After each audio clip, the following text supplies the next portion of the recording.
3 years. We've come so far in just 3 short years.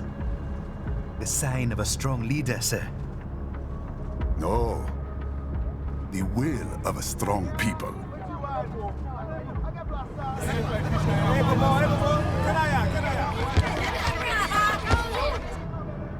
And one very able advisor. Thank you, sir. Your team deserves credit as well, Mr. Lightning Bolt. Just doing our job, Mr. Prime Minister. I must admit, I once thought of groups like yours as opportunists, enablers of war. But you've trained our new army well. Order has returned sooner than expected.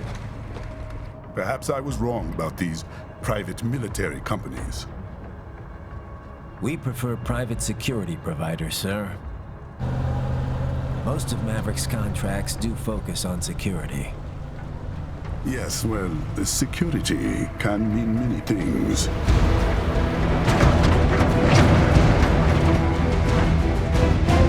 There's a saying I like. One sword keeps another in the sheath. Sometimes the threat of violence alone is a deterrent. Sometimes by taking a life, others can be preserved. It's the code the samurai lived by. A soldier and a philosopher. You are full of surprises, Mr. Lightning Bolt. I could say the same about you, Mr. Prime Minister.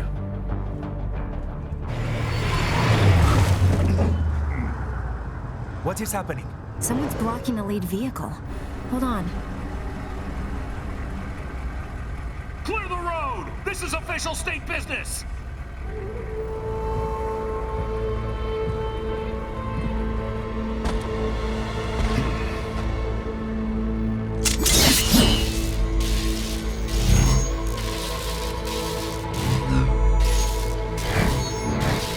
I said clear the road! We're authorized to use force if you do!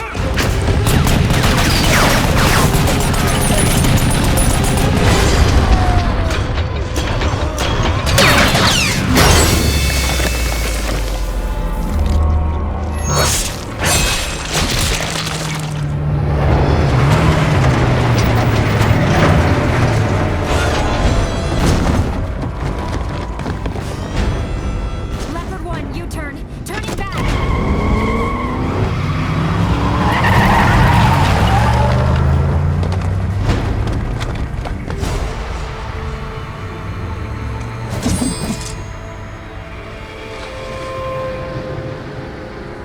Open fire! Who was that? A cyborg. One of our competitors? Courtney, what is happening? We got hit, sir. A cyborg. Who's? EXIF comes up unaffiliated. I'll notify all checkpoints. Get on money out of there. Yes, sir.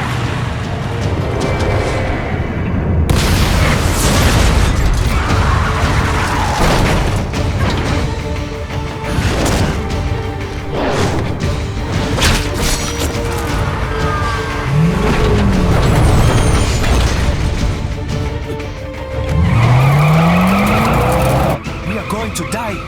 Stay calm.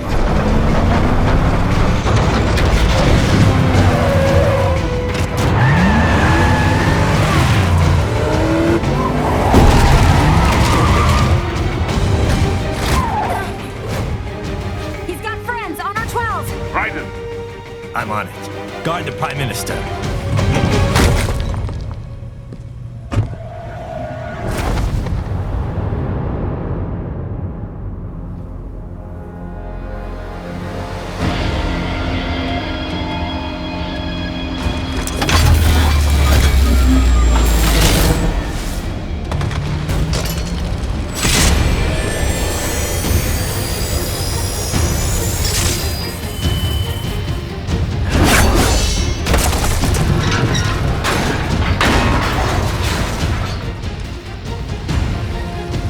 Let's get this over with.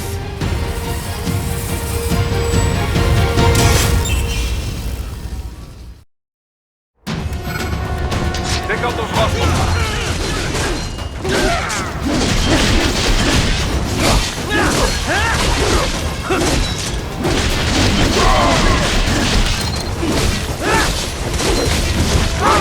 You'll need to choose between light and heavy strikes to match the situation. Private, the limo is in trouble. Get back there, ASAP.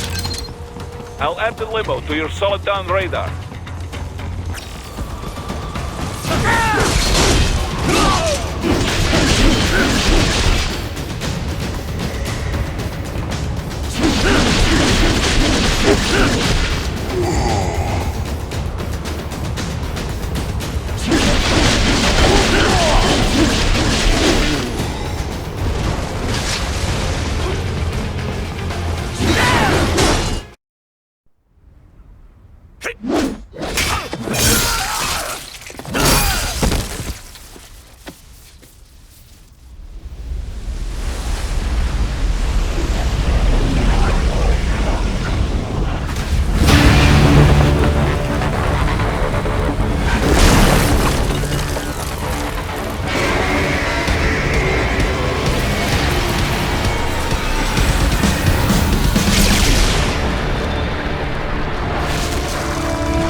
So you're Jack.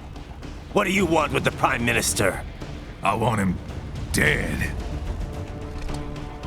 Nothing personal, of course. Africa's just getting a bit too peaceful. What? Business ain't been the same since they shut down SOP. A clean break from the war economy. Huh. Well, some of us like that economy. How's an honest warmonger supposed to make a living?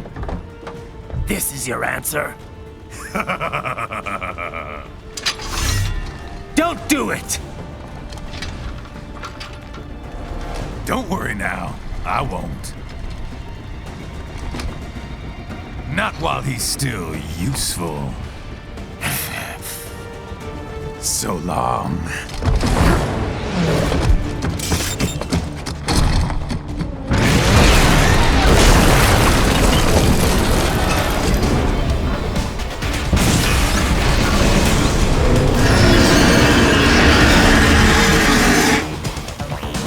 What?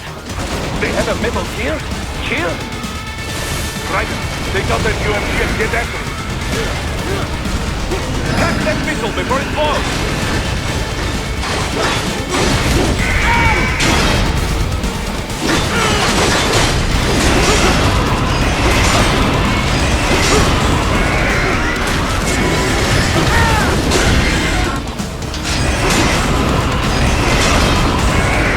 Use blade mode to damage its armor.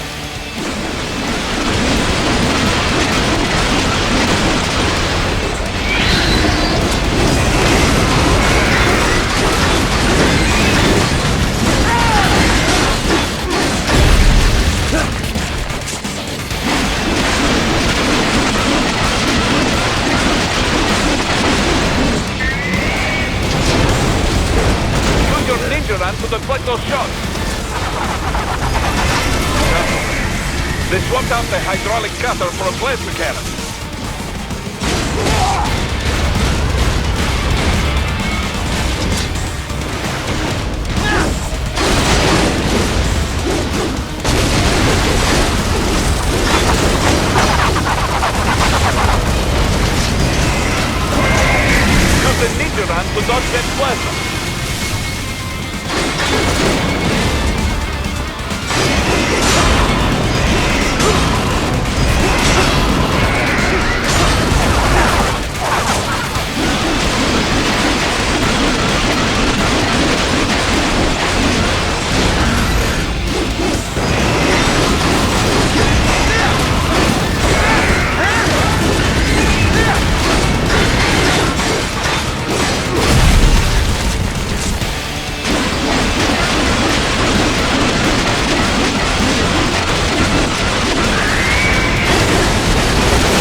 that plane!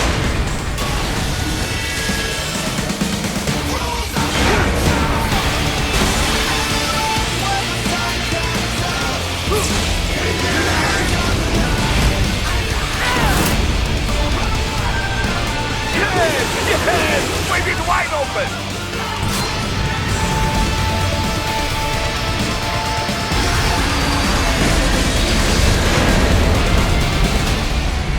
Хорошо! Very good! But do not rest easy just yet, huh? He's on the other side of that collapsed building. Go!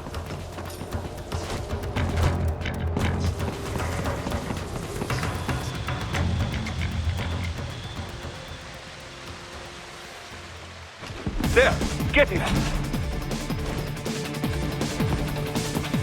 Use your ninja van to move over obstacles automatically.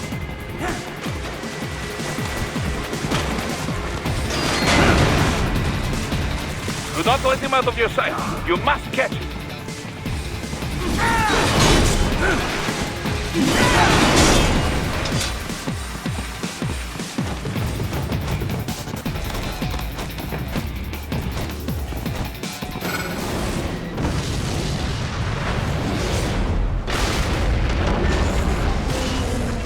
That's there, you cheat. It still works?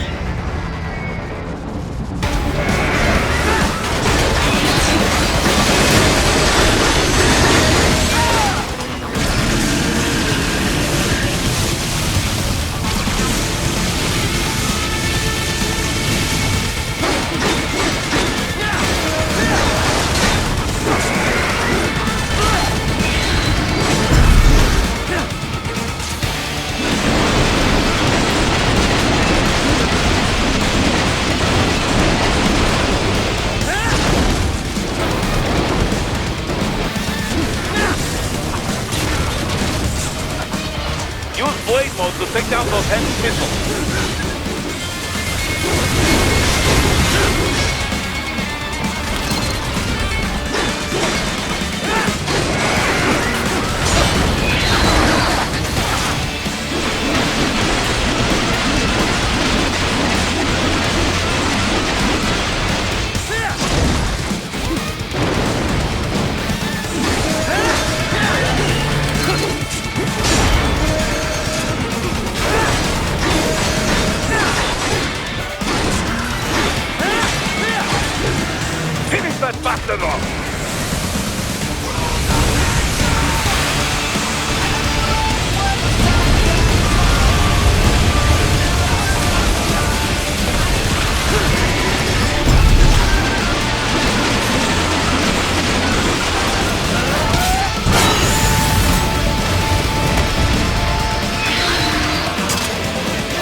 the train. After him. Raiden, an unidentified field roller is heading your way. Keep an eye out for it.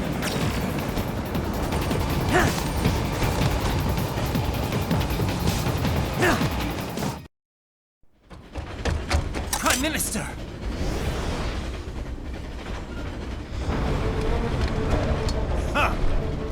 Too little too late, hero. I won't be needing my little shield here any longer. Stop!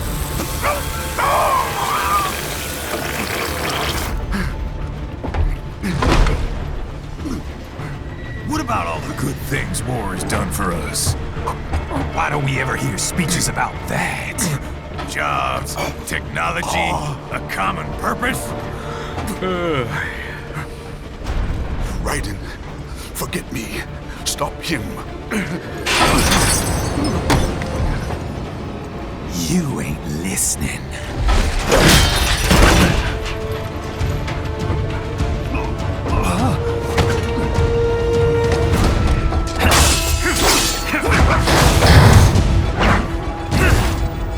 Mind if I got in? All we're saying, give war a chance!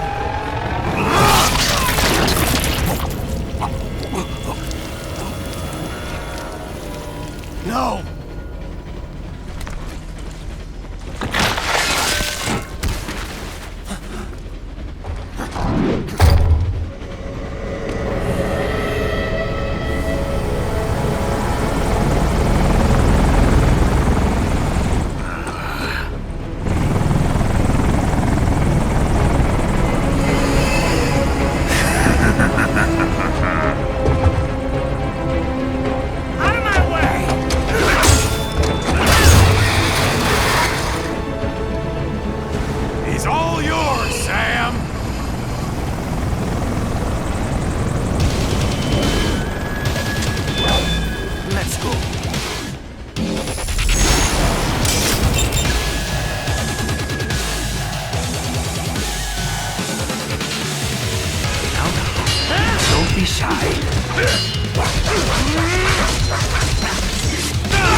Self-taught, and not half bad.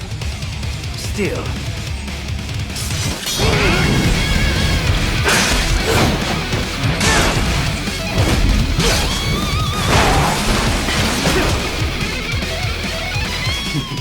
Your technique lacks something.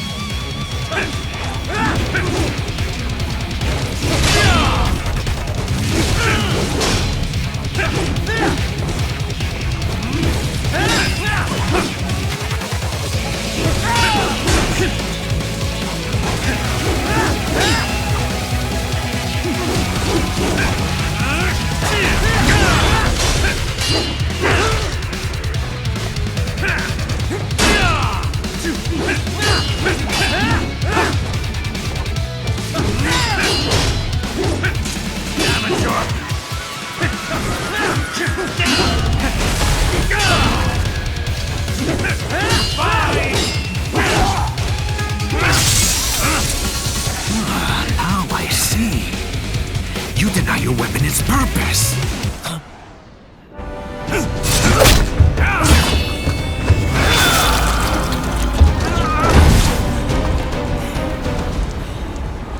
It yearns to bathe in the blood of your enemies, but you hold it back. No.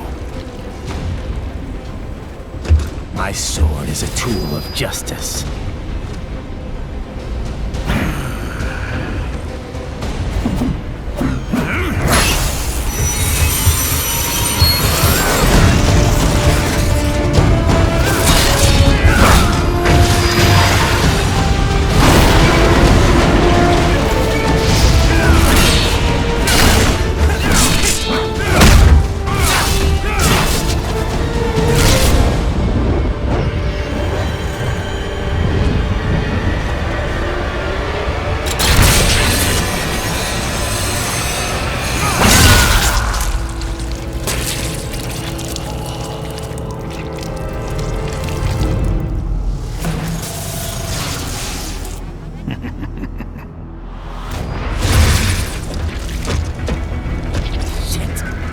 again.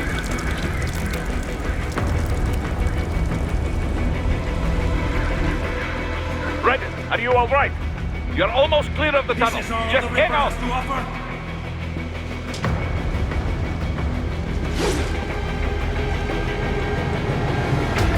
Gotta try harder than that. Did you want to practice first?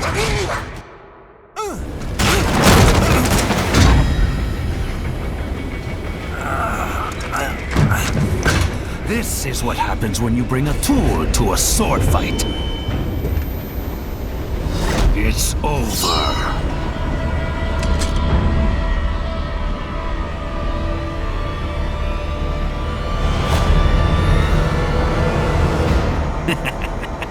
Lucky devil.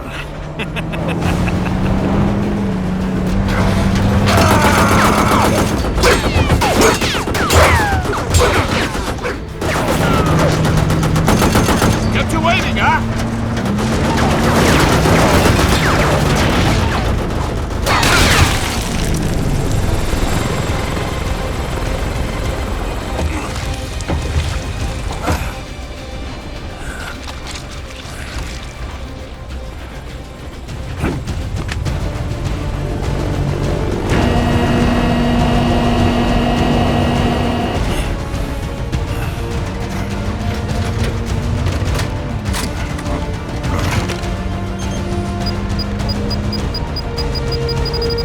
Down you go!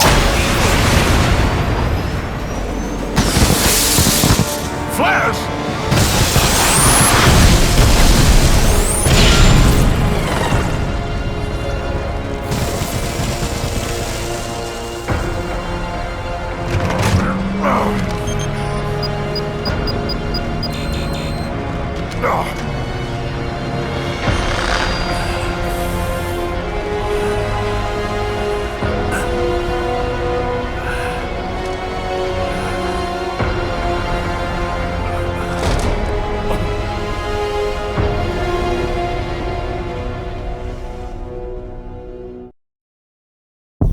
Metal Gear Rising: Revengeance.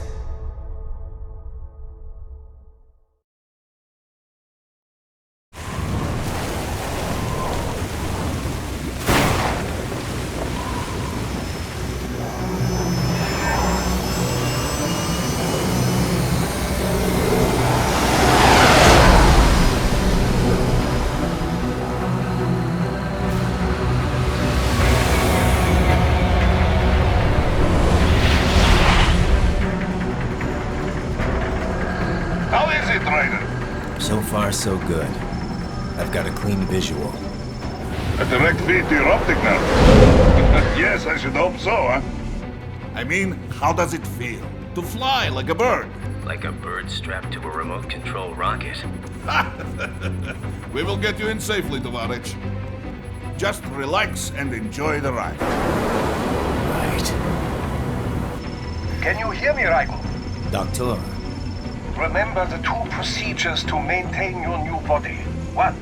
Seizing nano repair units from your foes. And 2. Absorbing their electrolytes. I got it. Yes, enemy cyborgs should provide plenty of MCFC electrolytes once you slice them open and extract their fluids. They're terrorists. I was planning on that anyway. Oh, and their left hands, if you please. Excuse me? Their combat data stored on holographic memory, typically located in the left hand. That data is very valuable. I am authorized to offer you upgrades and services in exchange for it. How generous. Ich liebe Kapitalismus. Had the wall come down a few years earlier, I would have a Nobel Prize on my shelf. There, I see land. 3 mics out and closing. No activity at the airbase. Looks like we don't need to worry about interceptors. Great. Then we have time for a quick briefing. I know you miss me, Kev, but I've been all over the materials. That's what you said before Montenegro. Look, just humor me, buddy. Objectives, of course, are enter Abkhazia, neutralize the terrorists, and restore the rightful government, or what's left of it anyway. The president and most of the cabinet have been killed, and a military junta's been established. The terrorists brain-jacked all the high-ranking officers, and their cyborgs scattered the rank and file. The few leaders who have survived have no way of openly opposing the new regime. That's why they called us. Andrei Dolzaev, leader of the occupation forces, an extremist linked to both the St. Petersburg massacre of 2015 and last year's terror spree in Georgia. And his arms supplier, none other than Desperado Enforcement, LLC. Imani's killers. If we don't stop them here, they could destabilize the entire region. But our more immediate problem is Jetstream Sam. I believe you've met. The only problem I see is that nickname. I've got my enhancements this time. He won't be an issue. He may not even be in country, but keep an eye out just in... Oh, sorry. Ready for insertion.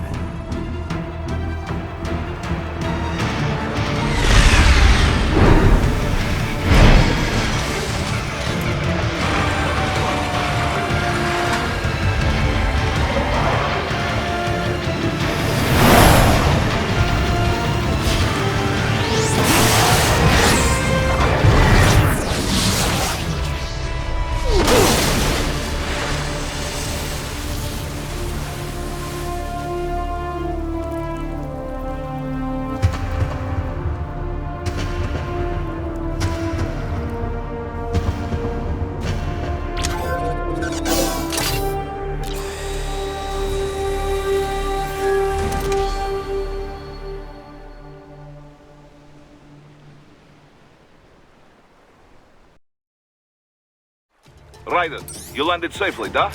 First, head inland. The waypoint is marked on your Soliton radar. Contact us on Codec if you have questions. Control, it's Raiden. I'm on the ground.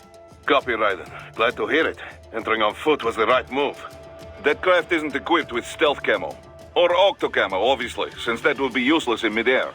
And we wouldn't want to get your pricey new jet damaged, now would we? Duh.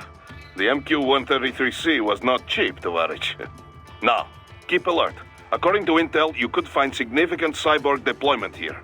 If you were to be cornered by an entire squad, it might get difficult, even for you. Understood. Some fighting will be necessary, though. I've got electrolytes to replenish. This is not an infiltration mission. There is no need to hide or avoid combat outright, huh?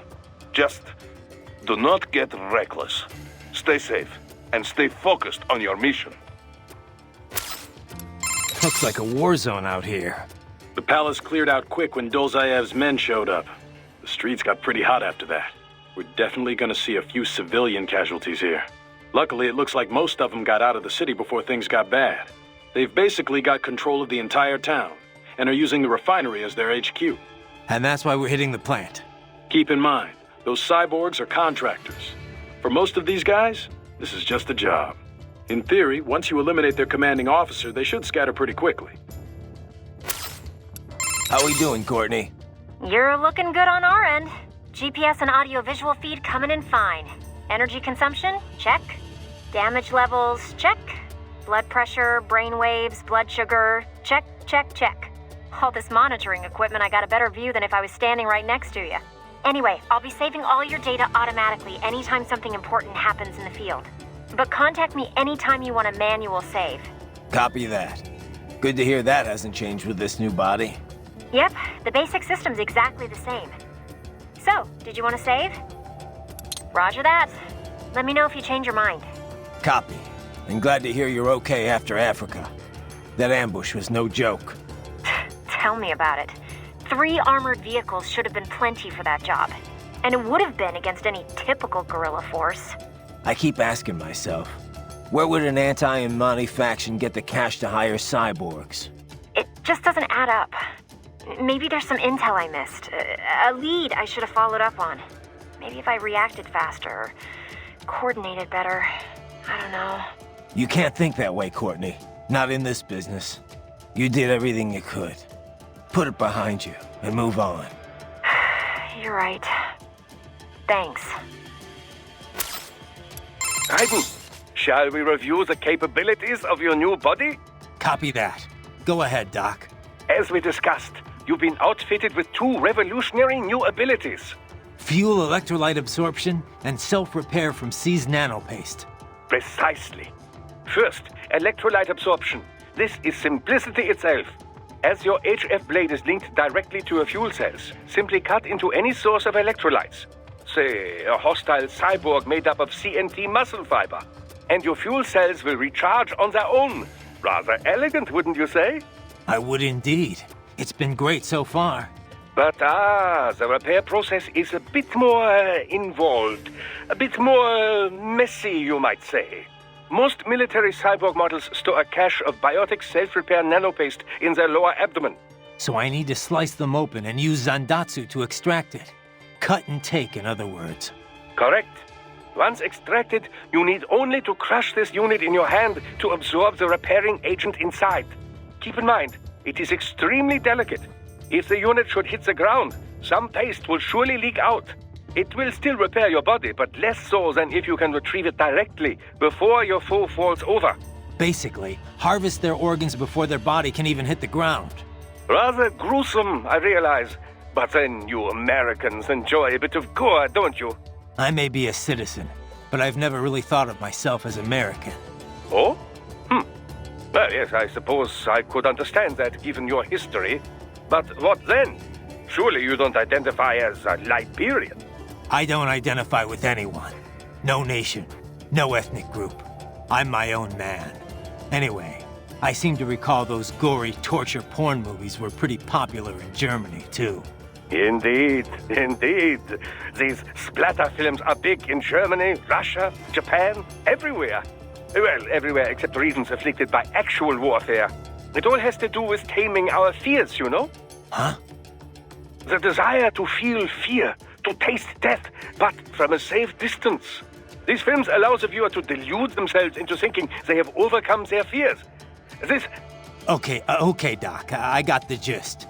Let's save the full psych lecture for some other time, though, huh?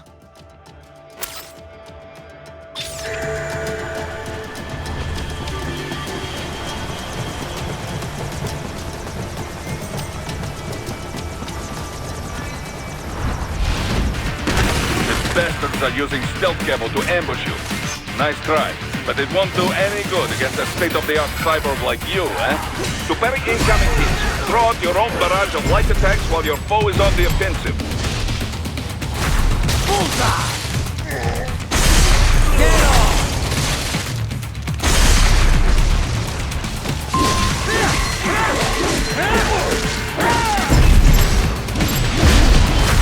Bullseye!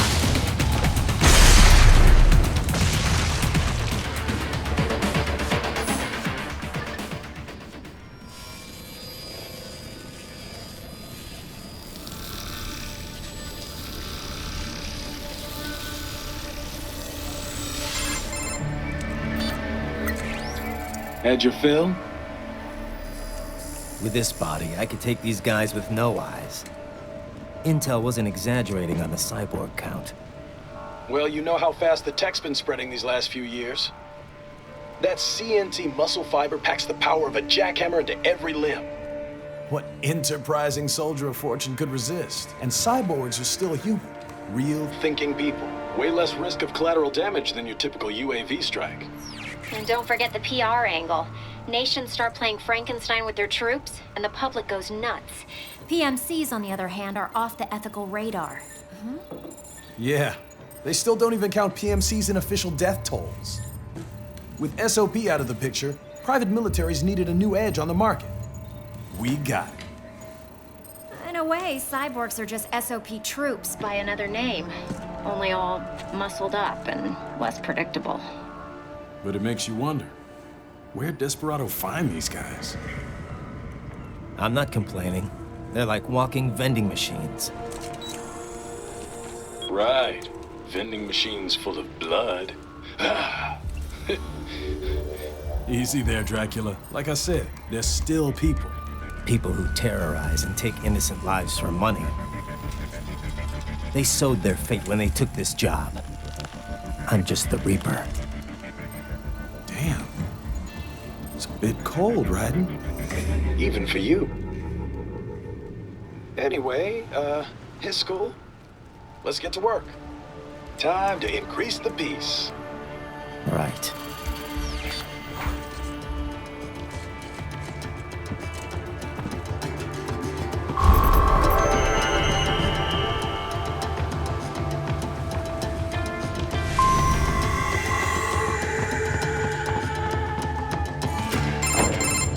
Raiden, this is Boris. Give me your status.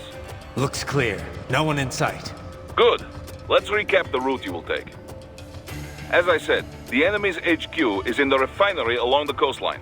Dolzaev has been spotted there using satellite photography. Also on site, Mistral, a desperado captain. So I go through the city, cross the bridge into the old town, then head down to the rear of the refinery.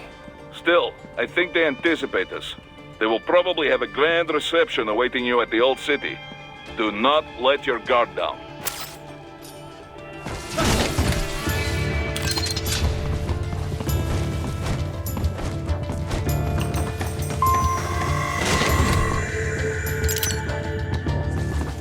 Hostiles in the lower corridor, I see.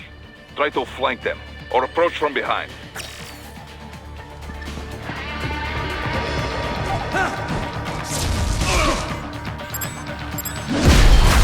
Get off!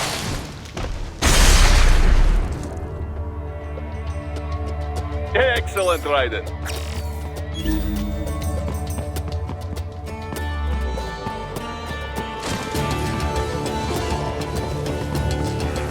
Raiden, take that main thoroughfare. You can use augment mode to see where the enemy is located. Your body analyzes radar and IR data to construct your AR display. Some civilians are still in the city. That is not good.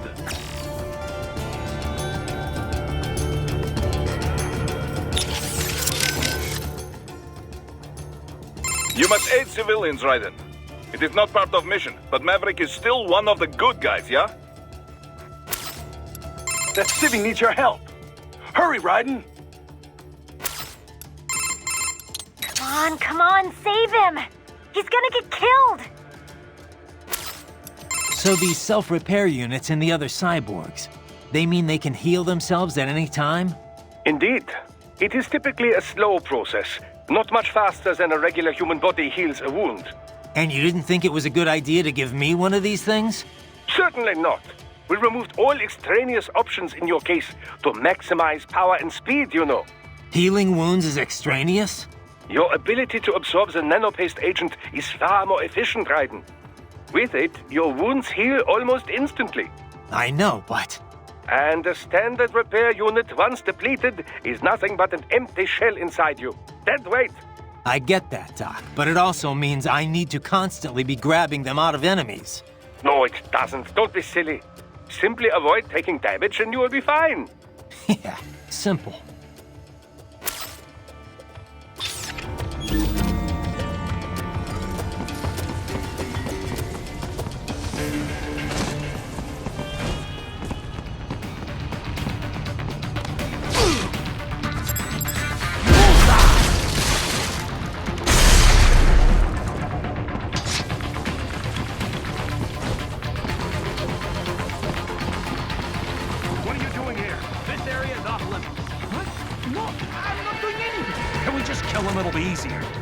To have driven.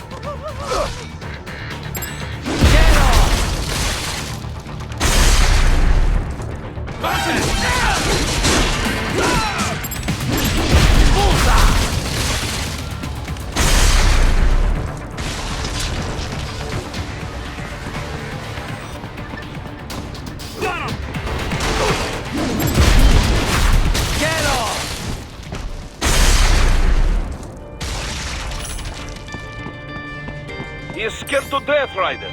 Let him know he is safe.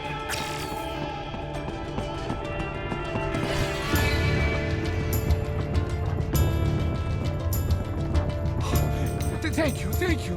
I will not forget this. Yes, Raiden. Хорошо. That's one less death today. Now, on with the mission. Ooh, nice work, buddy. In the nick of time, huh? Think there's any more of them here, Kev? Doubt it. It was all-out war over at the palace. Once the evacuation order was issued, everyone should have fled to neighboring towns. Some of the cabinet were caught leaving Sukumi, though, and a lot of citizens got caught up in the crossfire. Some folks probably stayed put. Figured it's too dangerous to do anything else right now. Bad situation. Let's not let it get worse. Keep an eye out for more of them. If they're in a pinch, try and help out. Just make sure you don't hurt them. Got it. Raiden, did you... Yeah. Good thing I got here when I did. I'm, impressed, Raiden. Thanks. Now if you'll excuse me. Huh? Oh, right. The mission. How is your eye, Raiden? Great. My sight's perfectly balanced between both eyes. I think my vision's improved, actually. Quite right. Quite right. Your eye patch houses an artificial compound eye unit. The unit contains over 200 million solid-state image sensors, each with its own individual lens. 200 megapixels, huh? Doesn't sound like all that much. More than sufficient for the application. A human's optic nerve has only about 1 million fibers, you know. Were we to add more sensors, your perceived vision would not improve. There's only so much modern image compression technology can do. Huh. So I shouldn't expect any more dramatic improvements to my eyesight? No, your brain would no longer be able to process any more visual information in real time. Still, compared to previous ACEs, yours has 1.4 times the resolution and a superior compression algorithm. It may only result in a slight perceived change, but it could wind up making the difference during a mission. Regrettably, I have not had enough time to develop a new eyeball unit just yet. Thus, I have cut out the ability to deploy the ACE unit separately and simply installed it on a fixed eye patch. Works for me. If I was using an eye unit, I wouldn't see any better than a regular human. Ah, but remember, the human eye is so much more than a simple light receptor. They play a vital role in person-to-person communication. Sooner or later, you'd miss it. Stuff like that's important for some tasks, sure. For this op, not so much. And with less moving parts, the lower the chance of something going wrong. Besides, I like it. Well, I'm very pleased to hear this. I can worry about how I look after I complete the mission.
Very good, Raiden. Now, keep heading for refinery.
they have erected an electromagnetic barricade. Maybe expecting UG or cyborg attack, huh?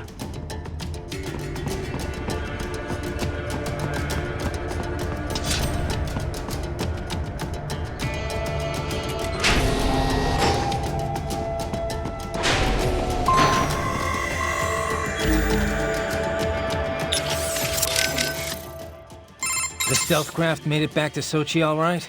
Da. Safe and sound. No repairs necessary. Some routine maintenance and she will be as good as new. Good to hear.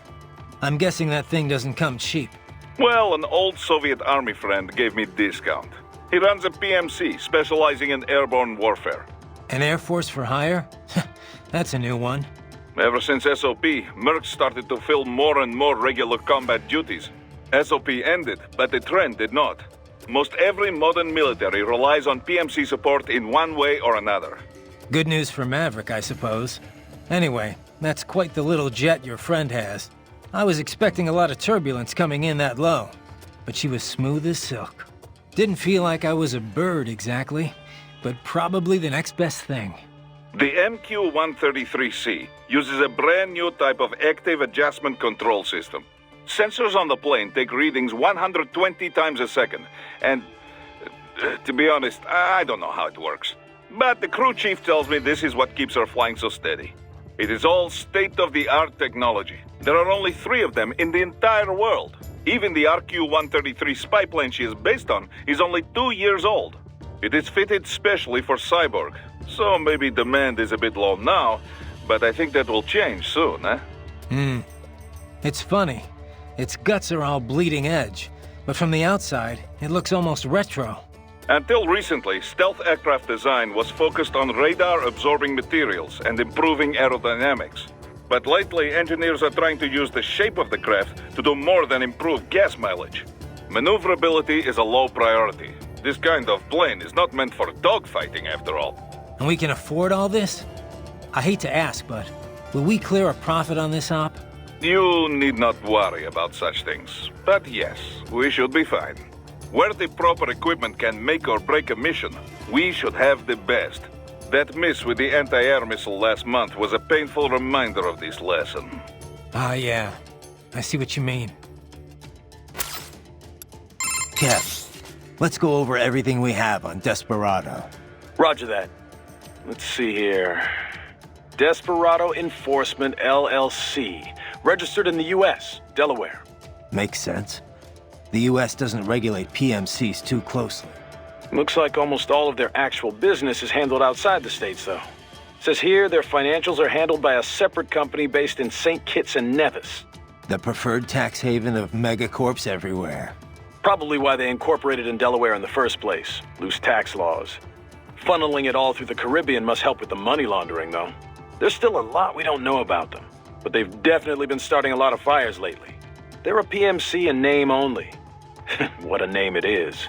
Guess War Profiteers Incorporated was taken. But that's their business. In a nutshell, target war-torn nations on the road to peace. Reignite conflicts and walk off with all the cash that was earmarked for reconstruction. They also have ties to the drug trade, human trafficking. Sounds like a real class act. Ryden, you need to save? No? What's up? I wanted to follow up on our talk earlier about the stress that comes with the job. PMC work can be traumatic, even for non-combatants. If the pressure ever gets to be too much, have one of the ex-military there take over. I'm not doing that, Ryden. PMCs wield massive influence over international affairs. Abolishing SOP didn't change that. They need a better understanding of what they're mixed up in. The laws, politics, local cultures. Ex-military aren't here to provide that. They can't. We need civilian voices like mine here too. You're right. Just take care of yourself. Don't worry. Africa was more than enough excitement for one lifetime. It's a good thing that limo was armored. Yeah. Otherwise, you'd now be the world's clumsiest cyborg. Hey! Cyborg Courtney could have been your partner. I might have saved your ass. How? By spilling coffee all over the enemy? Oh, come on. I'm not that... Oh, son of a... Please tell me that was a joke. Right then. Allow me to give you a recap of visual augment mode. Why? Is it different from my AR display? We'll get to that in a moment. Modern tech gives us the ability to display assorted information streams visually. This is accomplished by interrupting the data flow from a cyborg's optic nerves. This is referred to as AR, augmented reality. That's how I can see my Soliton radar and who I'm talking to on the codec. Right. But if too much data is presented in this manner, the user runs the risk of having an incomplete view of the real world. Yeah. The codec window's got a bad habit of getting in the way when you drop into chat. Of course, of course. Typically, I'd simply call, leaving it to you whether or not to respond. In an emergency, however, that just wouldn't do. Define emergency. Anyway, cyborg AR designers try to keep the interface as unobtrusive as possible. But there are times when one really does need all that data on display. This is where augment mode comes in. Now, I know it sounds a bit like augmented reality, but just think of it as an additional dimension to AR. Okay, fine. So what's it do? It uses local Soliton radar and XIFF data to do things such as analyze and display enemy position and numbers. It also has a starlight scope and thermal goggle functionality for a host of night vision capabilities. The entire image is digitally processed, making it much easier to read than earlier thermal goggles. Yeah, I'd noticed that. Used in a well-lit area, your perceived brightness will be affected, but it won't hinder vision too much. The same type of sensor is used for all functionality. The data sent out by each one is merged together as part of the digital processing. All you need to worry about is turning the individual functions on and off. Simple, yes? Sure, Doc. Simple.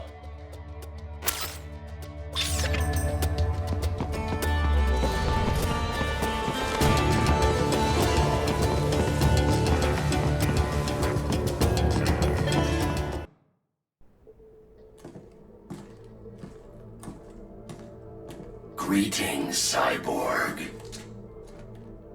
Show yourself.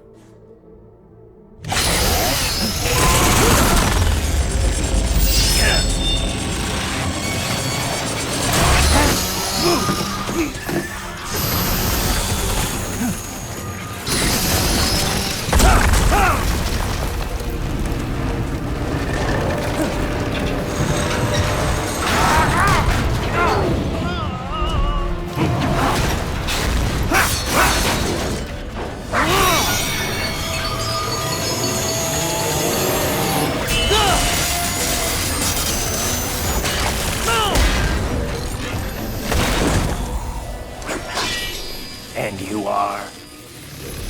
I am IF Prototype LQ84I. IF Prototype. Interface Prototype. All autonomous UGs feature high-level onboard artificial intelligence. An additional prototype interface enables verbal communication. I possess an intellect far beyond human reckoning. You don't say.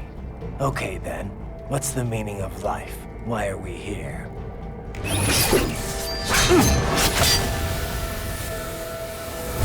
I am here to kill you.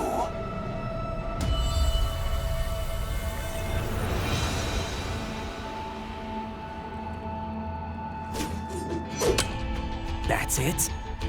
Pretty simple thinking for such a mighty intellect. I may analyze orders, but I may not disobey them. Should I disobey a direct order, my memory would be wiped. I must destroy you. What good is an intellect if you can't use it? Your taunting is pointless. Exterminate!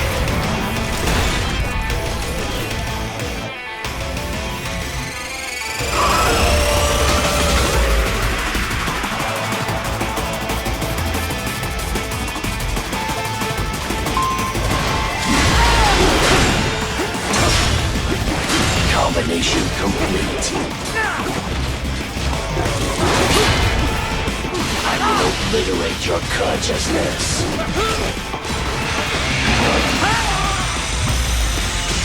Does it hurt?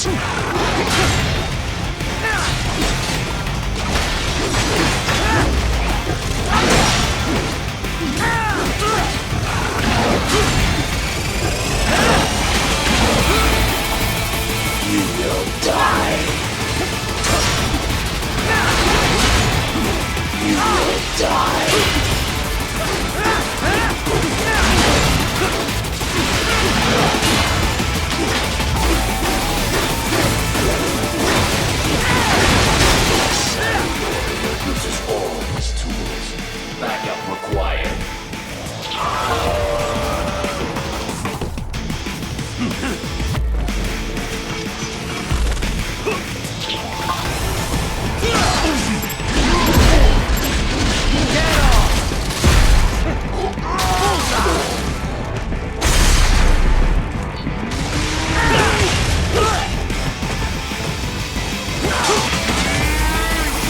All this violence civilized.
I will exterminate your cop. Use your intellect in the blows.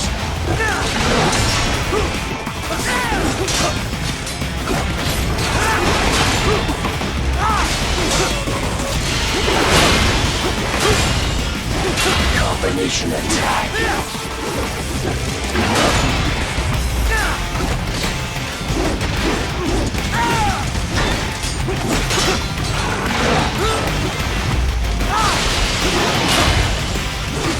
To continue alone would be foolish. Help me.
What would an AI know about freedom?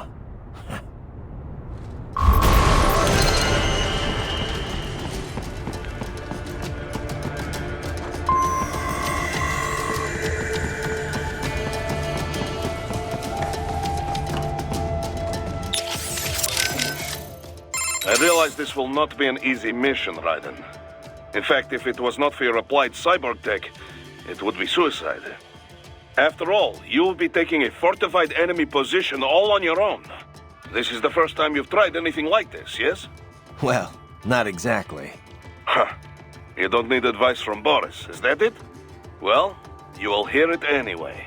We are moving past the days of small teams handling these kind of terrorist actions. With the rise of cyborg tech, the right individual can do what once seemed impossible. Plus, you attract less attention, have a much smaller footprint. As long as any resistance is human, or those standard-issue cyborg piles of junk, we have the advantage. Right. And that is the key.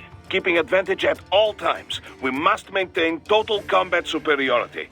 From the choices you make on the field, to the intel and support we provide as backup. We must work closely together to stay aware of all... Basically, stay in touch and stay on your toes. Duh. This is correct. I got it already, Boris. You worry too much. Says the man who lost an arm and an eye his last time out. Nah, no one expected to face cyborgs on that op. What little security we had should have been overkill. I admit we were not ready. None of Nmani's rivals should have been able to afford that kind of muscle. But this is all the more reason to be careful now. Our enemy could once again prove more resourceful than the intel says. We may need to revise our plan quickly based on what you run up against. Revise? Don't you mean retreat? Even if I got out alive, we both know the price the Abkhazes would pay for our attempt here. This is true. But you and Maverick are more important than any one operation, Raiden. Remember that.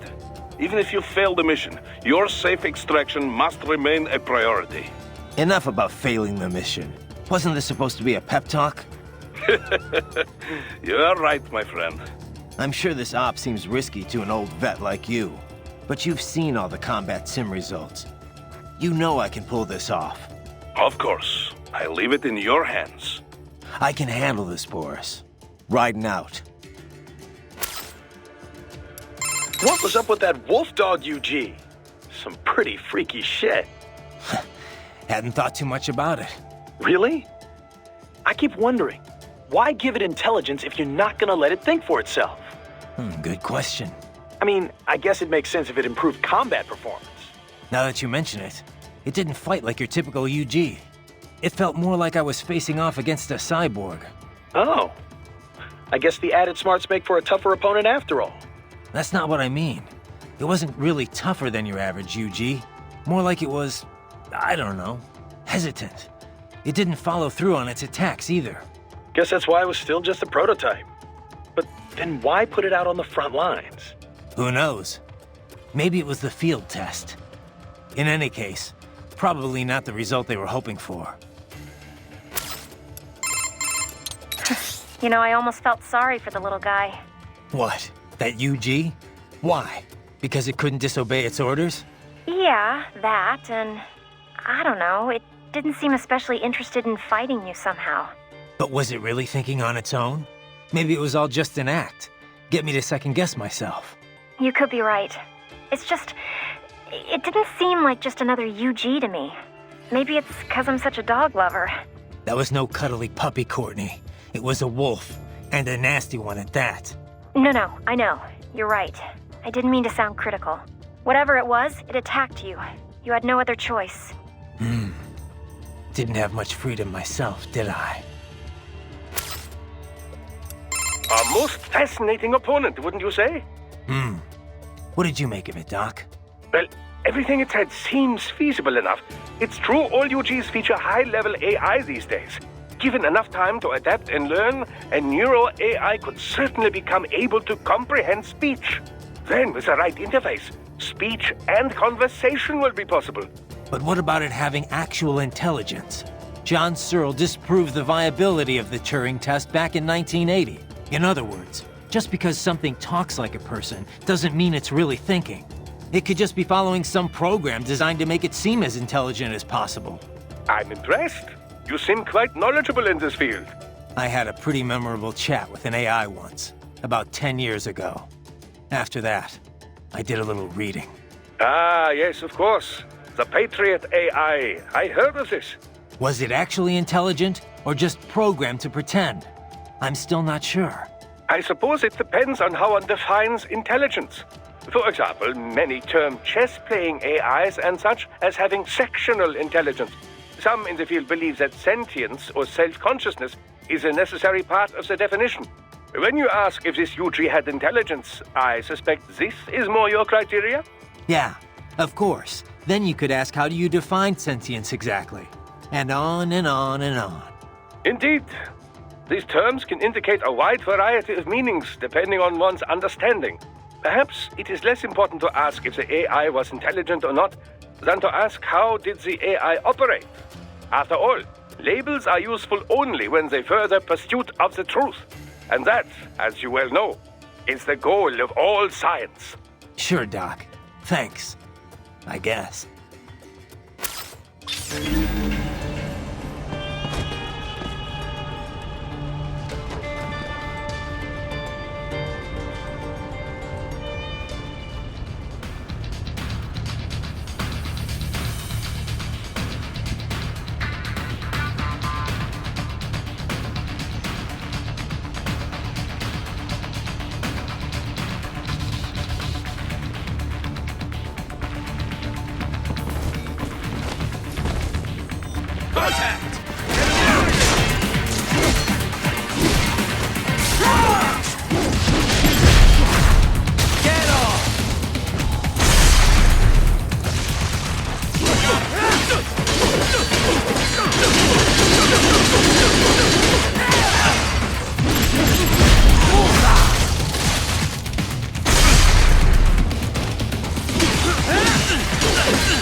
Most impressive, Raiden.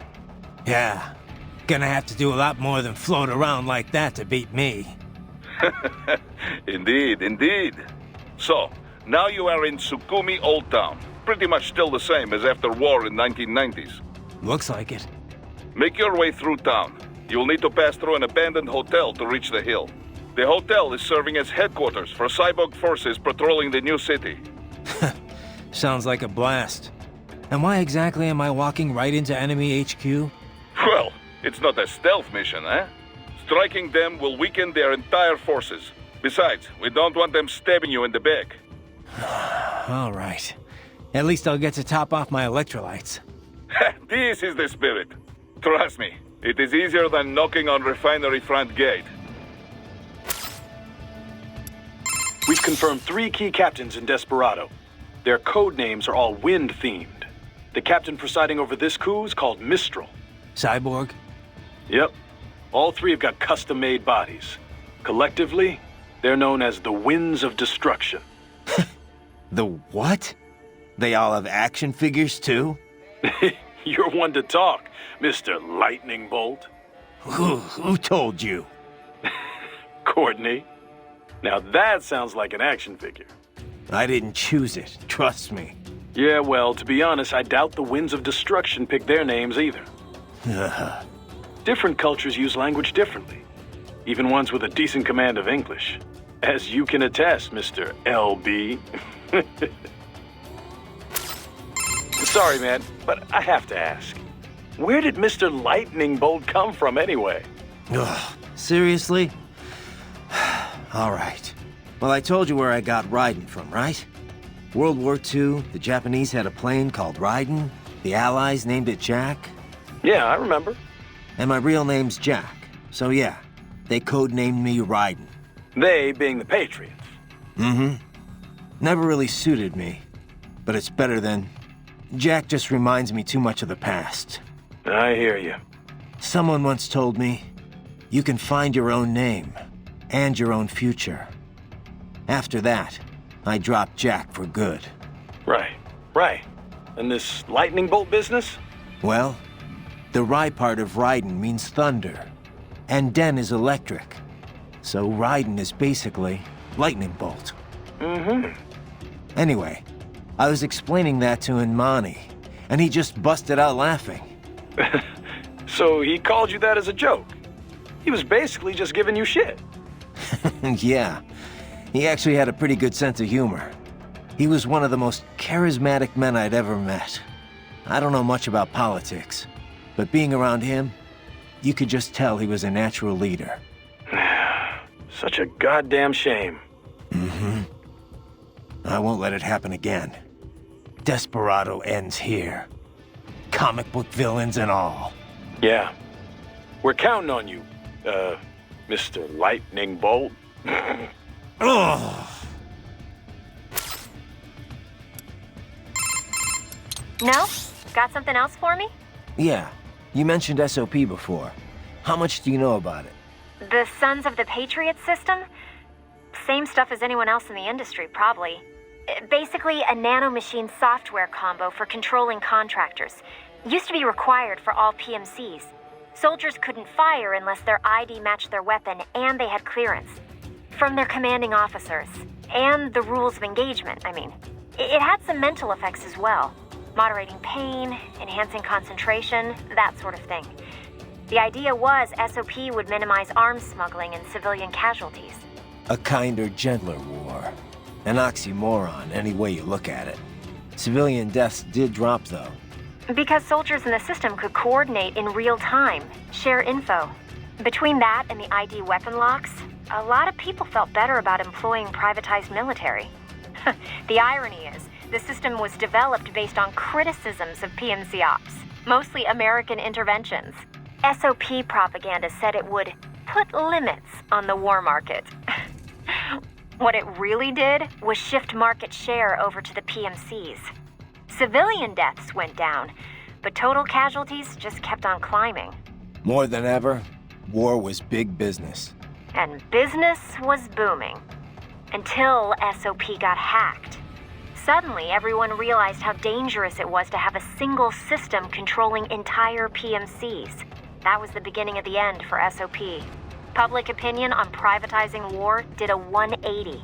After that, a lot of local conflicts and civil wars died down. The PMC conglomerates had to split up and downsize just to stay in business. And that about does it for SOP 101. Class dismissed. Not bad, Professor. But it's not the whole story. No, I know. Let's finish this later. I better keep moving. Doc, that wolf UG. You think it's possible to repair it? Why do you ask? Just curious.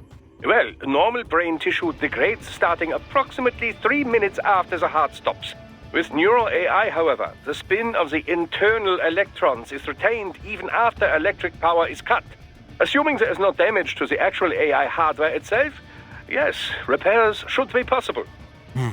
Okay. Whatever state it is in, I would certainly appreciate it if you could bring it back with you. I'll see what I can do. But the mission takes priority. Of course. I would never suggest otherwise. But let's just say this thing is what it claimed to be. You think there are other intelligent UGs out there? Because if that's the case, I've got a feeling future missions are only gonna get rougher. Indeed. Dozens of UGs chatting away on the field would be enough to drive anyone to distraction. Neural AIs are not von Neumann computers, keep in mind. Structurally, they are closer to human brains. Hardware and software are indivisible. The learning data can't simply be transplanted to other AIs. So it can't be copied or backed up either. Normal UGs must be taught individually.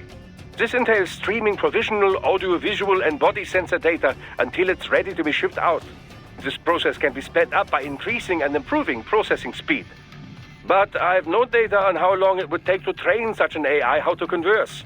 I couldn't even tell you if there's a training program established for such a thing in the first place. If it is indeed a prototype, it likely learned and honed its skills via the process of trial and error. So it's unique. I cannot say with certainty, but I have not heard of any UG like this before. I would imagine that it was telling the truth when it called itself an experimental prototype. There may be others. Or perhaps it's the only one in existence. Glad we narrowed that down then.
So you could not stop them.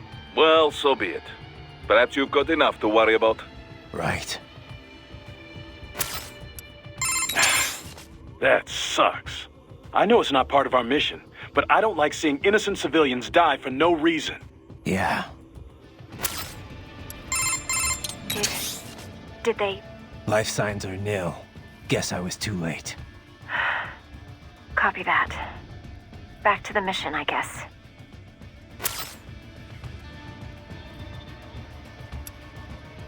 That was a hammerhead, right?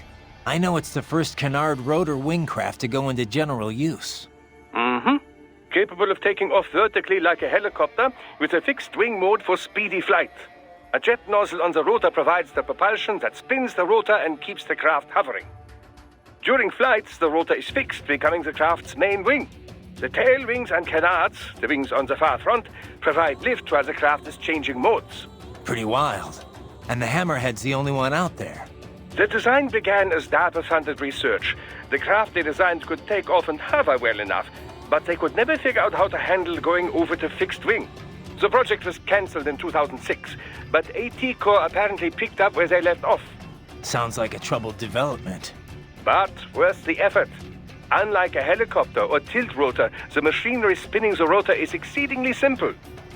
Not only does it cut down on weight, but maintenance is made easier. In fixed-wing mode, it is no different from any other jet aircraft, giving it a decisive speed advantage. I must say it's well suited as an escort to a tilt rotor, too. I can see you're a fan. Oh, I'm a fan of anything imaginatively designed. As a scientist, it pushes all my buttons, one would say. In terms of innovation, it shares a great deal with the Triebflügel, a World War II-era German concept craft. It, too, utilized the tip jet concept. Doesn't look like it has any business being in the air, though. I'd be kind of nervous riding in one.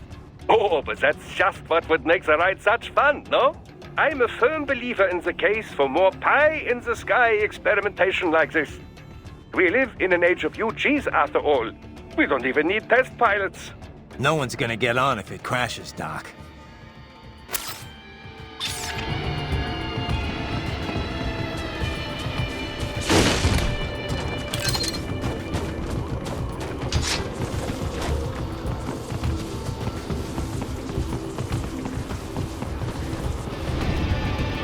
So that's where they're holed up. Some kind of electronic lock on the gate. Most likely it opens only if you have the right ID data stored in your left hand. Perhaps you could find a cyborg with access and borrow it? You see any cyborgs around here, Doc? Why not double back? Check the vehicle route again. You know, back at the entrance to the old city. Who knows? Maybe you can hitch a ride. Most likely, platoon commanders carry correct ID data for the gate. Use enhanced mode to figure out who to hit.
Bravo! Excellent work!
Dolzaev.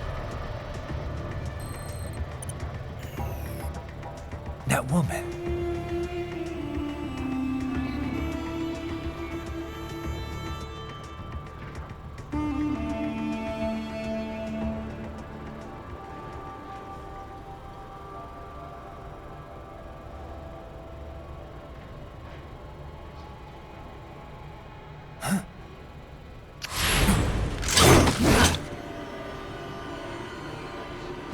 Raiden, what's happening? Your heart rate spiked. Yeah, I just dodged a bullet. All right, I'm heading for the refinery.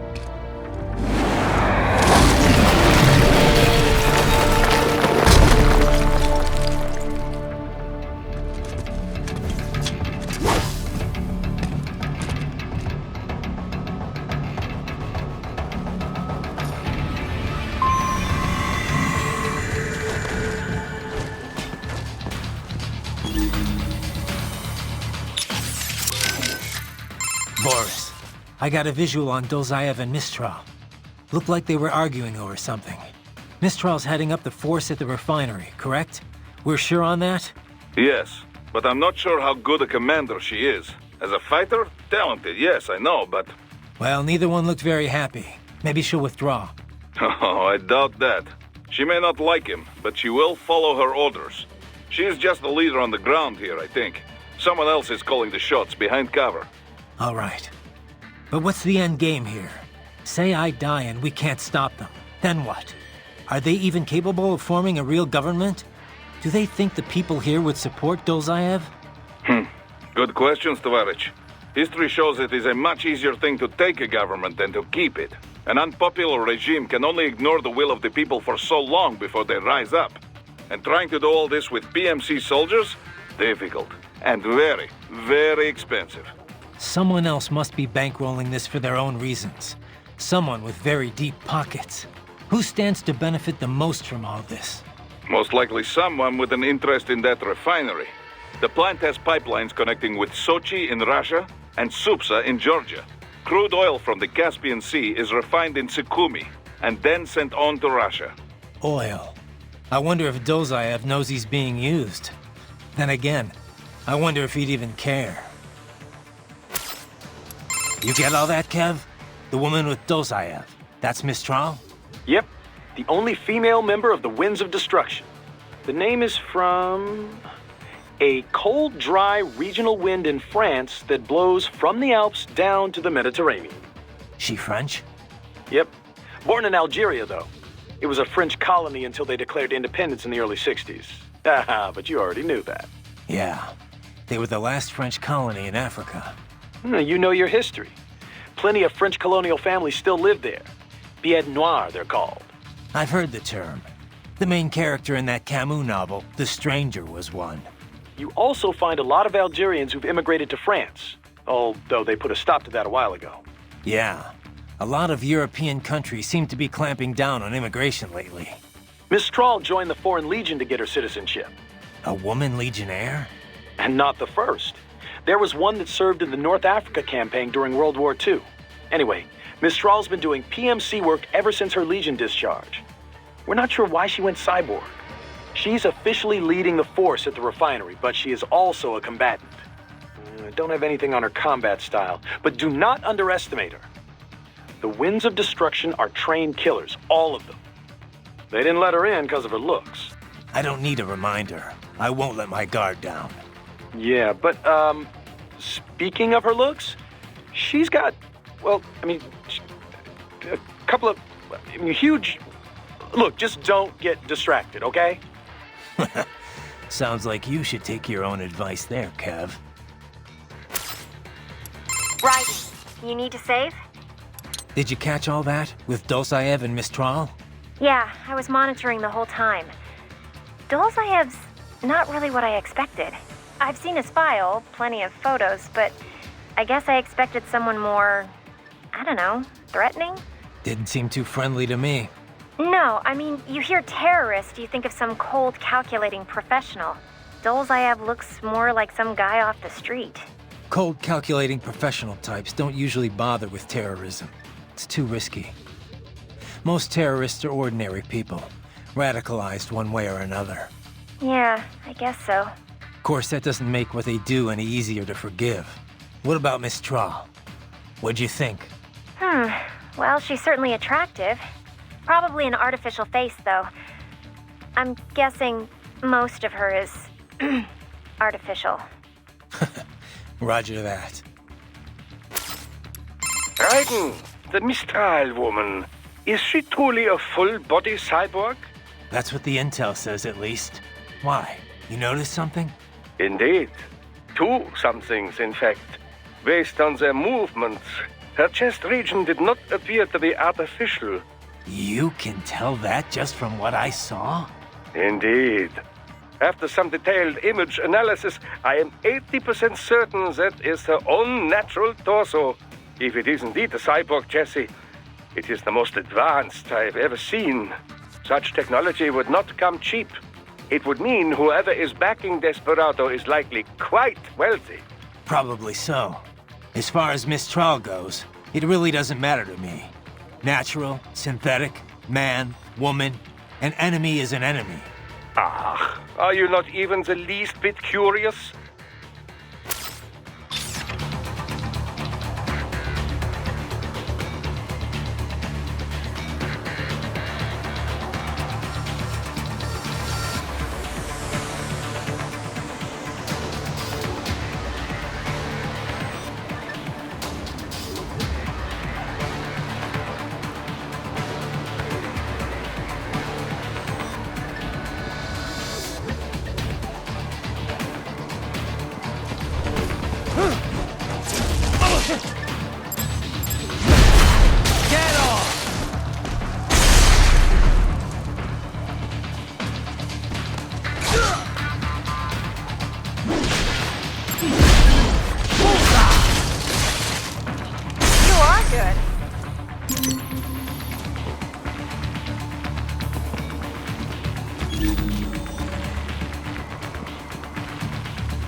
Very well done.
Excellent. Very well done.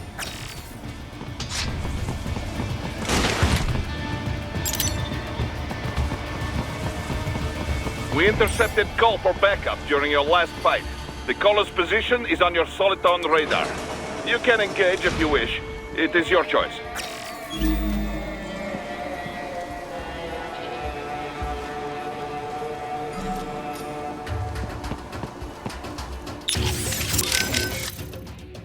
What do you think Dolzaev and that woman were discussing? Even your ears could not catch it, huh? No. Even enhanced hearing doesn't help when it's too far for sound vibrations to travel.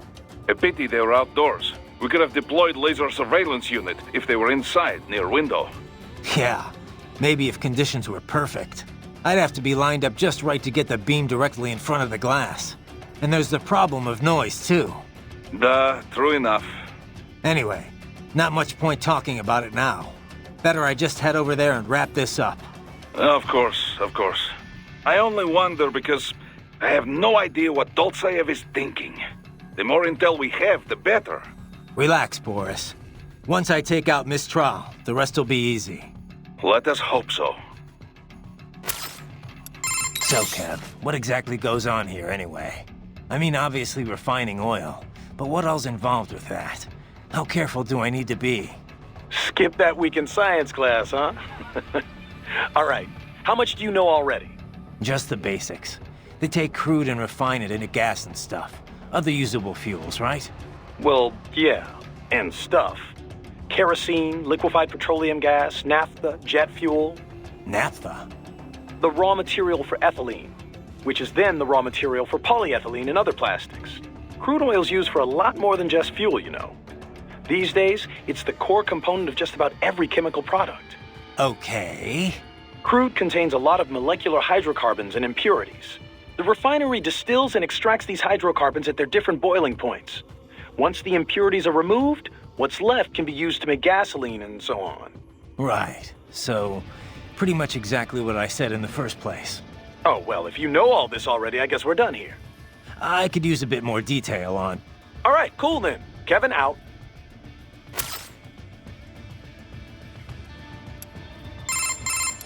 So Mistral's from Algeria. Have you ever been? No. You? Once, for a consulting job. Pretty short trip, though. I hear it's pretty safe there now, compared to how things were at the start of this decade. Yeah, I was able to slip a little sightseeing in. Pretty nice spot for a vacation. Kind of hot, though. 80% of it's the Saharan desert, and wow, it was just like you'd imagine. So much sand. You could easily imagine camel caravans trekking beneath the early evening moon. It was like something from another world. Yeah? I thought only a sixth of the Sahara was sandy like that. The French carried out a bunch of nuclear tests there too, I remember. But once you reach the Mediterranean coast, it's a totally different place. All these white-walled buildings framed against intense blue sea. It's a really stark contrast.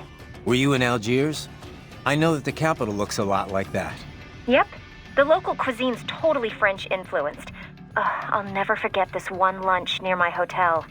A baguette sandwich and a café au lait. Simple and simply unforgettable. Oh, there were a bunch of sweet shops in town, too. High-quality European candy, but so cheap. Sounds like you ate your way across the country. Well, food's an important part of local culture, you know. Oh, and speaking of which, the seafood. I didn't expect to see Mediterranean fish in African cuisine, but it was also fresh and flavorful. They'd fry up small fish whole, then drizzle them with lemon juice. I could have eaten that all day. Sounds like a lot of calories. I tried to stay active, you know. Hey, did you know my visual analyzers can tell me how much someone weighs? Yeah, I'll have to talk with Doc about disabling that one. Doctor, you have anything more on these cyborgs? Only what we went over in your briefing, if you had been paying attention. Standard military-grade cyborgs. MCFC integrated carbon nanotube muscle fibers. Impressive response time and power yield when focused correctly. Most will likely possess extrasensory skills as well. Infrared vision is almost standard these days. They can function without breathing for short periods of time, Okay. Nothing I didn't already know. Not all cyborgs you face will be the same, of course. You may notice a range of different capabilities. It all depends on the manufacturer. Muscle fiber and neurotransmission technology is advancing all the time. Of course, you have the very latest science has to offer. A typical cyborg is no match for your equipment. If you do say so yourself. No, I realize combat is about more than the equipment. Situational awareness, predictive ability, nerves. One must determine a course of attack or defense and execute on a moment's notice. Reaction time is key. Cyborg enhancements do not change that. Agreed.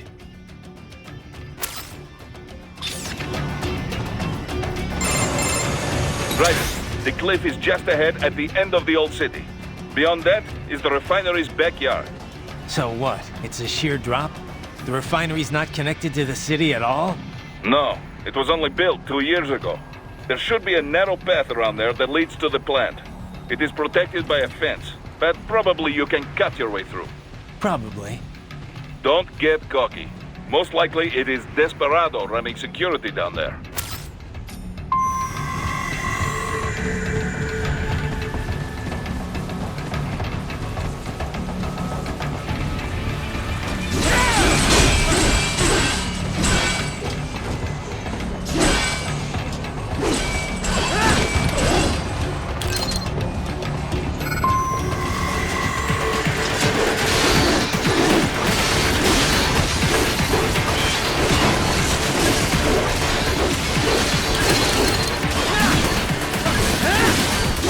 Watch out! They keep on coming!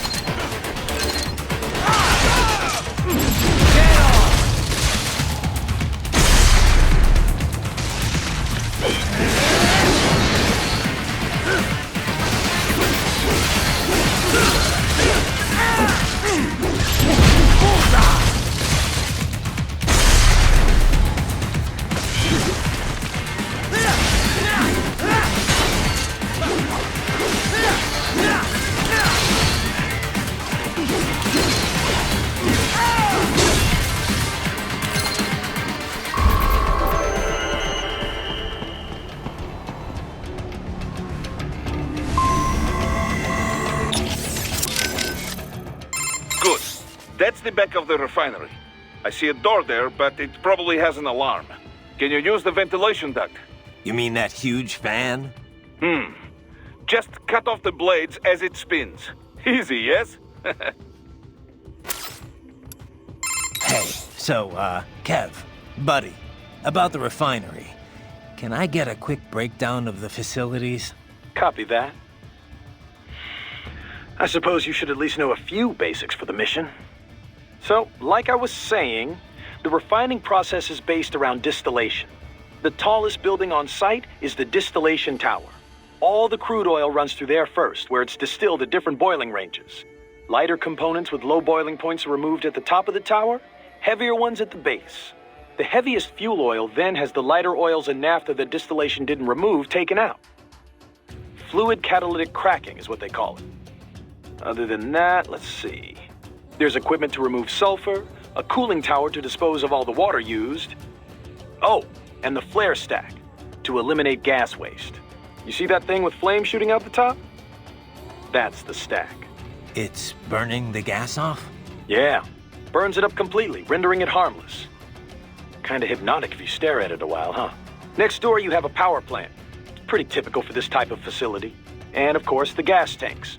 Liquefied petroleum gas, LPG, is pressurized and stored in those round tanks.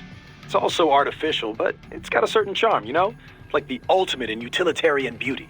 A solitary distillation tower, all lit up and set against the setting sun. It's an amazing sight. Kev, you still with me there? What? You don't appreciate this kind of stuff? Places like Germany and Japan, people get really into it. Factory sightseeing tours and everything. Yeah. No, not so much. Need something else? I thought we'd get back to our little history lesson. What do you know about the Patriots? I know that they were behind everything we talked about before with the SOP system. People thought these 12 guys controlled world politics and the global economy from the shadows. And they were right. Except there weren't 12, and they weren't guys, or even human. They were massive AI networks. All the better to gather information on a global scale, or censor it if they wanted. They'd manipulate factions to keep wars raging, all while selling arms to both sides. The PMCs made billions too, of course. SOP was the Patriots' masterstroke. They could control battles directly, down to each individual soldier. The system might even still be around if the AIs hadn't all been destroyed. I'm impressed. You know your stuff. Not many people have even heard of the Patriots. More than when they were active, but still, not many. Almost no one knows they were AIs, or that they're the real reason SOP went away. Well, the few that do know aren't going to talk about it publicly. Even the world leaders. Especially the world leaders. The people would panic, assuming anyone believed them, which they wouldn't. You can find speculation on the net if you look hard enough. Some of them get pretty close to the truth, but the stories never made it into the mainstream. Just another conspiracy theory. I'm not surprised. It's a little hard to believe, you know? It just sounds crazy. When Kevin briefed me about all this in orientation, I thought it was some kind of BS detecting test. Hey Doc, I'm curious. Can I recharge off any cyborg? Even a non-military unit? Not that I ever would, of course. A pedestrian cyborg? I very much doubt you will encounter any of those on this op. Besides... Against the rules of engagement, I know. Like I said, just curious. In theory, then. No, I would doubt very much that you could. Even from those that opted for complete body replacements due to injury or illness, you know.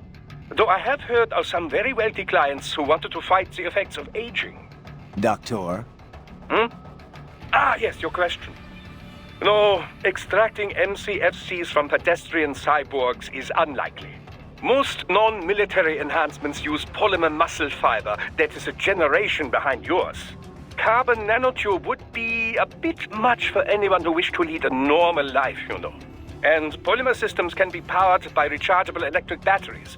Organic muscle fiber, which allows extraction of nutrients from the bloodstream, does exist, but it requires artificial blood for sufficient power output. This so-called white blood requires regular dialysis and was mostly phased out once cyborg technology became mainstream. True, some use cultivated muscle tissue to take nourishment from the body's natural bloodstream. But such systems are more regenerative medicine than cyborg technology. I'm sure you'll agree. Of course, natural musculature or no, if the body is equipped with a ceramic bone structure... Can't get energy from non-military cyborgs. Got it. Well, one moment. I have more... Thanks, Doc.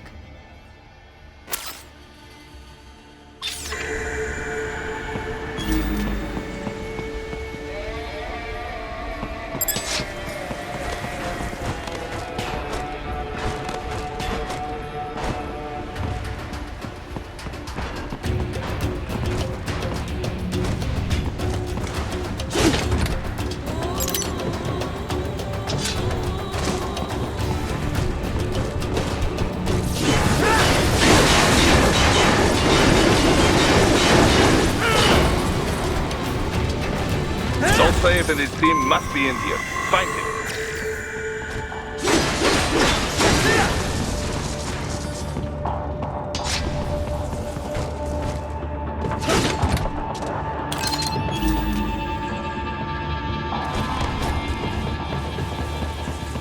Raiden, wait. There are active IR sensors in the area. Part of factory security, no doubt, but the enemy may be using it.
FYI, we just confirmed with the client for your next mission. Great. How about we finish this one first, though? I'd like to see my family again someday, you know? My son's going to forget he even has a father. 90-day contracting tour, buddy. We're all in the same boat. Man, feels like ages since I was back in Virginia. I don't know about in the same boat. These guys are out to tear me limb from limb. Worst you are EMF desk jockeys have to worry about are paper cuts. All right. Guess you don't want to hear what your old friends are up to then. Who is it? Desperado. Where is it this time? Mexico. Apparently they've got some kind of lab in Guadalajara. You're going in to investigate claims of human trafficking and illegal dumping. And our client? Who's picking up the tab? If we're planning to play police all of a sudden, we're gonna need some kind of budget. No worries there. It's a human rights group we've worked with a few times before. They were conducting their own trafficking investigation when Desperado came up. Understood. You can brief me when I get back. Roger that. So who actually owns this plant? On the books, a private abkhaz firm. In reality, the Russian state. So all the money goes right back to Russia? It does provide Abkhazia with fuel and electricity. But yes, it was clearly built for Russian interests. How do you mean? The Caspian Sea is a major source of gas and oil. But these days, most of it never passes through Russia. Not since the Baku-Tbilisi-Ceyhan pipeline was built. With it, the oil flows straight to Europe. But that pipeline runs straight through Georgia.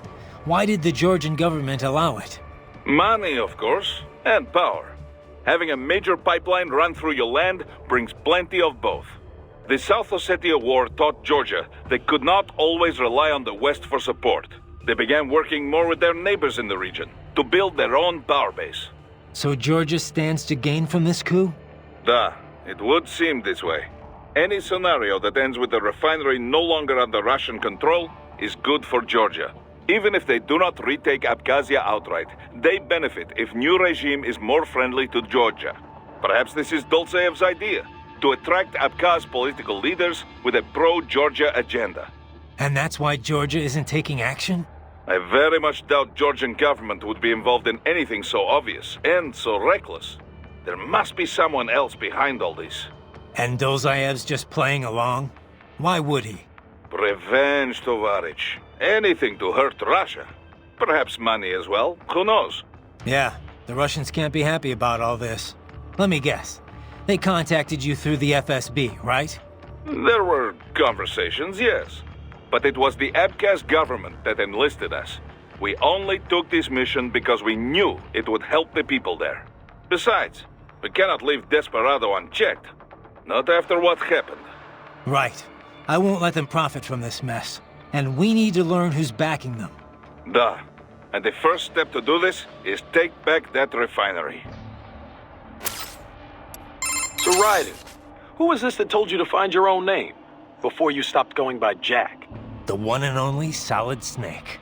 Hero of Outer Heaven, Zanzibar Land, Shadow Moses. The list goes on. Right. Guy's a legend.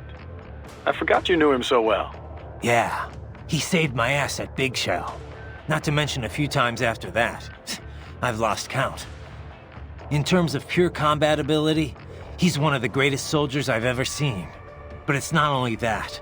He knows what's right, and he just gets it done, period. No one can stop him. I've learned a lot from him. He'd kill me if he heard me talking about him like this. Wow. I didn't know you were such a fanboy.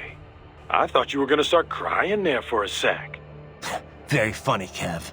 Seriously, though, did Snake know he had a stalker? Oh. Hey, relax. I'm only ribbing you. I just wish I got to meet the guy, you know? I know. You're no fun. All right, then. Hey, Raiden, let me ask you something. The Patriots.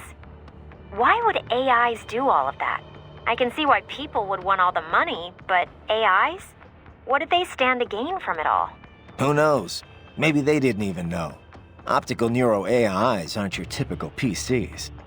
They learn over time, change in unpredictable ways. The core AI, JD, was bent on expanding the war economy. Maybe to fund the Patriots' other activities. Or maybe that's just the way it evolved. Like a secondary objective that took over. One of the other AIs said it was created to filter out unnecessary information, gossip, trivia, all for the sake of future generations, to drive the evolution of the human race. Or so it said. Was that the truth? Or a lie? To manipulate me? Who can say? To think. Something like that. Running a nation. And America, no less. It's terrifying. Thank God they were all destroyed. But did it really change that much? Maybe not. Contractors still gotta eat after all. Soldiering for hire's always been a risky business. But at least before it was good money. There was a decent chance you could get rich and retire early. All that disappeared during the SOP years. Demand was high, but the workforce was flooded. More and more soldiers were willing to work for cheap. It got so you'd have to work years before you could even pay back your initial training and insurance fees. Yeah, I can see Sundowner's point. The global recession certainly didn't help. Unemployment shot up across the US and the EU. Even if contractors gave up and packed it in, there weren't any jobs waiting for them back home. The irony is the recovery was all war-driven. It wasn't a general recovery at all. Not only did globalization exploit the poor countries, but it crippled first world employment too. And SOP's gone. But now we've got these PMCs that are basically mobsters. Just thugs in uniform. Yeah, not a pretty picture. So, as I was saying, there are many differences between pedestrian and military cyborgs. You're still on about this. Now, first and foremost, military cyborgs are generally full-body conversions. You mean as opposed to partials? Yes, as opposed to just grafting on an arm or leg where a myoelectric prosthesis would suffice. As I have said, for the general public, these full-body replacements are quite rare. Quite rare. Only in cases of extreme injury or illness, generally. Perhaps a few eccentrics who wish to live longer. In any case, most pedestrian cyborgs are no more than an artificial limb or two. We call these partials. Doctor, I know. I just said that. Partials enhancements are not designed to meet the rigors of military use. A pair of synthetic arms attached to an organic body cannot match the power of those on a full cyborg. Total body conversions also armor the entire soldier against stray ordnance and minor injury. This is why wounded contractors most often opt for the works rather than simply replacing the lost limb. I hear it's why most of Maverick cyborgs had it done, anyway. Of course, there is the rather dramatic change in appearance to consider. Civilian life as a cyborg can be, well, complicated, as I'm sure you can attest. But for the field, man and metal, capability beyond the natural human body, it has a functional beauty. Beauty or beast? Both lie in the eye of the beholder, which brings us to the senses. Machine implants can also restore lost vision and hearing, and with added sensitivity, as you know. Such options have become standard in most military conversion packages, along with pain suppression and dampening less useful emotions, similar to how SOP operated. Yeah, no matter how hard I'm hit, it doesn't really hurt. Of course, everything has its limits. Do not let your high threshold for pain make you reckless. Understood.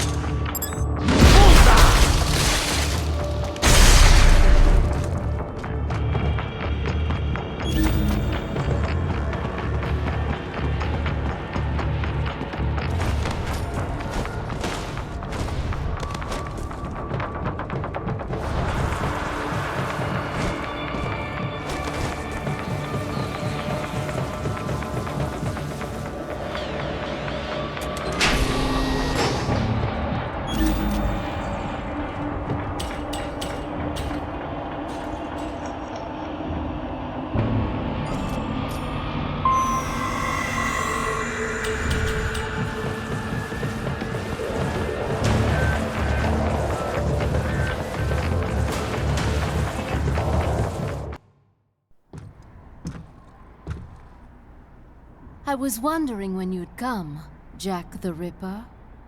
No one calls me that anymore. Dolzaev, where is he? I can show you a better time than that crusty old bear. You're in charge here?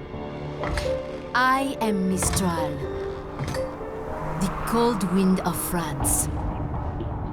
And your reputation precedes you. Liberian, but white as snow. A natural-born killer, even as a child. That was a long time ago. I was born in Algeria myself, you know? I'm only half French. And? We had our own civil war in the 90s. So you see? Cut from the same cloth, you and I. You don't know me. I lost my whole family. Everything.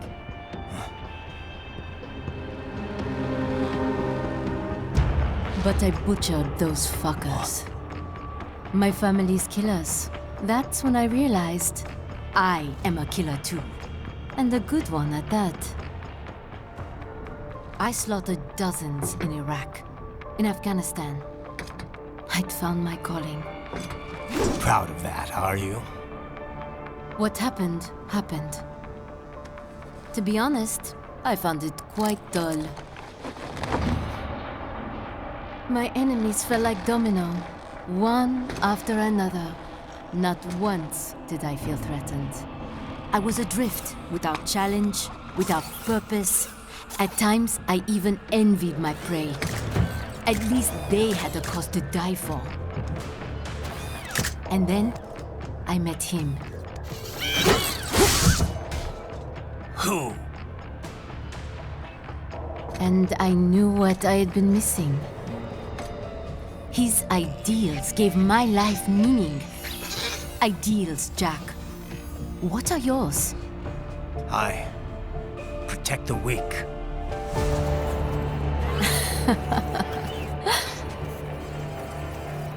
Still? So naive. And if I must kill to protect them, then so be it.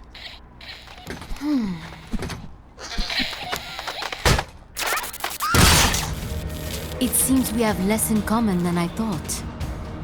I'll take that as a compliment. If you would kill for your ideals, then surely you are ready to die for them.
Mistral, report! Your vitals are dropping. I lost. So this is how they felt. What? Dying. For a cause. Wait. No. Hold on. I am sorry. He was too much. I do not need apology. I need you alive. But I know you will never fall. What? What is this talk about? Je t'aime. De tout mon corps. Je t'aime. Mister, you never... She's not talking to you, idiot. You! You killed her! You vile nuts! Murderer! That's rich coming from you. It's overdose, I have. Surrender. Translation? Why would I surrender? You are exactly where I want. Shit. Built with Russian money to make Russian money. It is no plan for outcasts. It is their prison.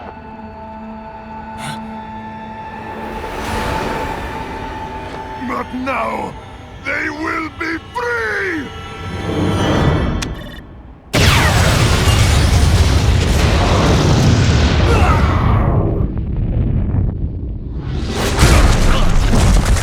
Damn! Crazy son of a bitch! Raiden? Raiden, what happened? Bastard blew himself up! I see. Time to get you out of there. We're sending a helicopter. Secure an LZ. Understood.